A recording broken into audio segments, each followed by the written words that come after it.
북한이 최근에 또 공개 처형을 하고 김정은은 러시아 방문을 하겠다고 했다가 갑자기 돌연 취소를 하고 상황이 좀 심상치가 않습니다.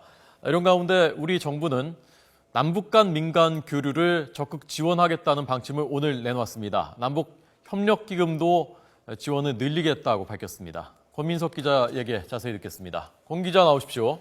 네, 정치부입니다. 네, 민간 교류를 확대하겠다는 방침을 오늘 밝혔다면서요? 네, 그렇습니다. 통일부는 올해 남북관계 발전에 도움이 되는 문화와 역사, 스포츠 등 민간 교류를 적극 지원할 것이라고 밝혔습니다. 광복과 분단 70주년을 맞은 올해 남북 동질성 회복의 전기를 마련하고 남북관계를 정상화시키기 위해서 우선 민간 교류부터 활성화시키겠다는 겁니다. 정부는 민간단체가 대북 지원 사업에 폭넓게 참여할 수 있도록 제도를 개선하고 지원 사업의 범위와 폭도 다양화하겠다고 설명했습니다. 또 민간 교류와 인도적 지원 사업에 대한 남북 협력 기금의 지원도 늘릴 방침입니다. 아울러 지방자치단체의 인도적 지원 사업도 가급적 허용하고 민간 교류에 대한 언론인의 방북 취재도 폭넓게 수용하기로 했습니다. 정부는 인도적 사업과 관련된 지자체 자체기금 700억 원의 사용도 긍정적으로 검토하겠다고 밝혔습니다. 하지만 순수 민간 교류가 아닌 행사에 대해서는 기존과 동일하게 불허한다는 뜻을 분명히 했습니다.